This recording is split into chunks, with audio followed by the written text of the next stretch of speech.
today's episode, ladies and gentlemen, we want to talk about winter storm Fern in the Mid-South area. We're going to show some areas of the city, Memphis, Mississippi, Nashville, and Arkansas, on how devastating this storm was in Tennessee, Arkansas, and Mississippi. Thousands of people are without power.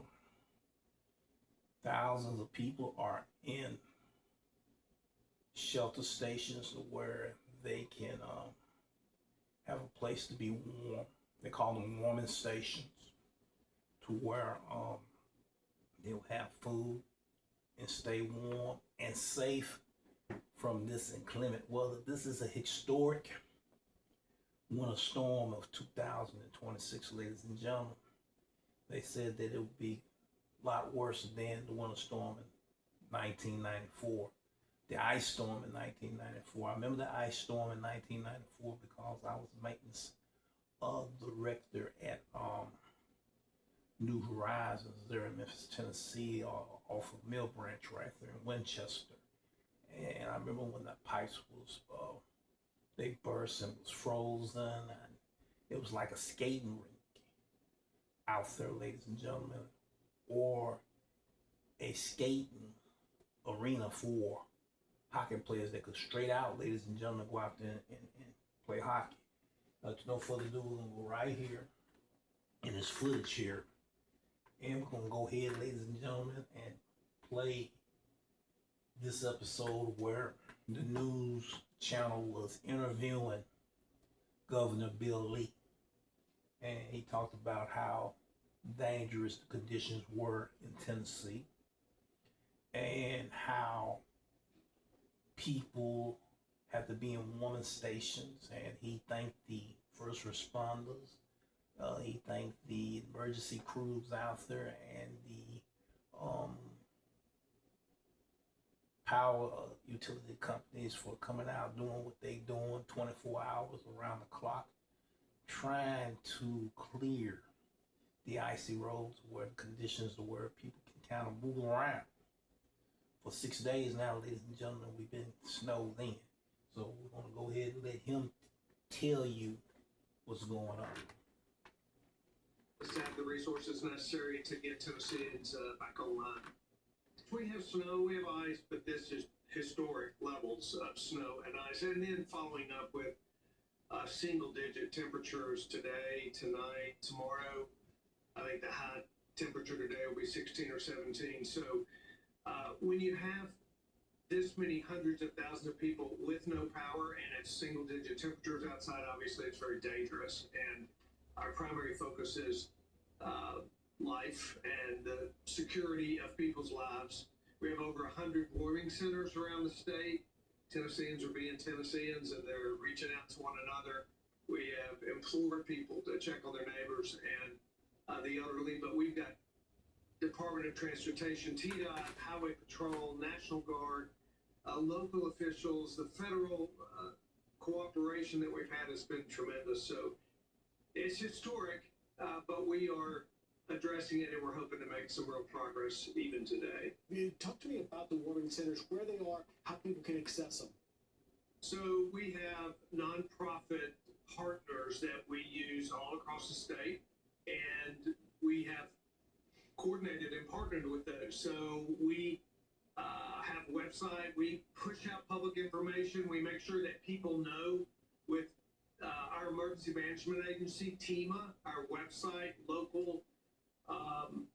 Want to make sure that Tennesseans get out of their frozen homes, get out of their community, and get into a warming center if they don't have heat this morning when it's single digits. And we're trying relentlessly to get the information out there to people that there is a place to go.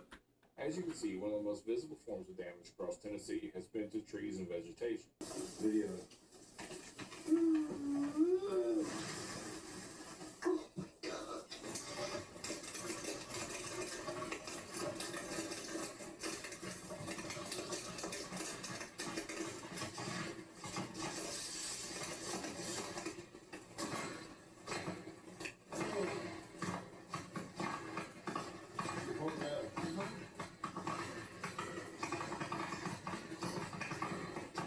Look at the transformers going off, and look at the electrical lines just exploding and causing fire.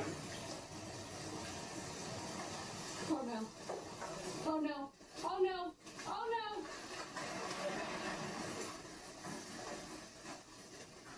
I can't believe.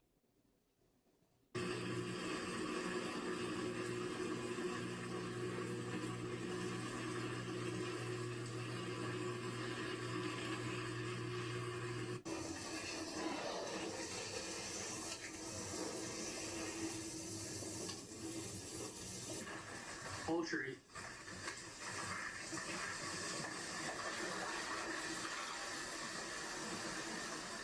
Holy crap. A massive winter storm swept across much of the United States, including Mississippi and Tennessee, combining snow, sleet, freezing rain, and heavy ice. That's a good thing, ladies and gentlemen. We are back. That they are cost conscious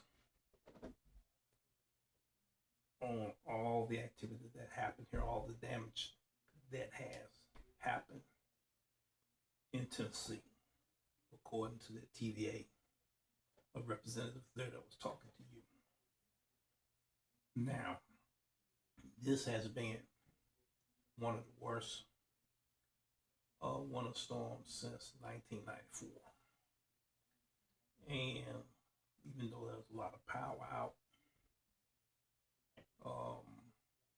people sick, or people that's sick, we had a lot of deaths throughout the country, out of the United States, praying for their family members and all of that, and praying for, recovery after the aftermath. But check on your relatives, check on your people. Make sure everybody's doing okay. Make sure you're doing okay. If you don't have to drive out there, don't get out there in it thinking, oh man, I can get out there, I can do it. Everybody else doing it. You'll be winding up getting situations that you have seen here today. Well, this is all I want to share in the episode of what's going on. If there's any delivery drivers, Doordash, Grubhub, Uber Eats, Amazon Flex, be sure to put things in the comments there and let us know what was your situation while you was out there and all of that. Doordash did shut down during that time. Grubhub was still active, but I'm not going out there to risk my life or my vehicle for a measly $6 extra for one order, because they kept throwing a lot of that in there. An extra $6 mission pay for one order. It may have went as high as $12. I talked about it before about Grubhub, not only Grubhub but the rest of these last mile logistic companies should pay some type of hazardous pay, to compensate for those that are able to get out there and drop off customers not only favorite food and beverage, but medicines and emergency needs and services and products. Hazardous pay should be automatically implemented for situations such as this. And I commend Doordash for shutting down their services, for the safety of drivers. Drivers, you have to also be safe as well when you get out there. Do you have your PPE equipment? Do you have your emergency kit equipment? Do you have what's necessary if the car happens to break down, out there, under these conditions? I don't advise anybody to go out there, but people do what they do. So we're getting ready to get off the episode right now, ladies and gentlemen. Just wanted to be able to share this episode with you. Please put in the comments there how you felt about the winter storm Fern in 2026, and how did it affect your city, your neighborhood, and your community. Peace, take care, ladies and gentlemen, and we'll see you in the next video.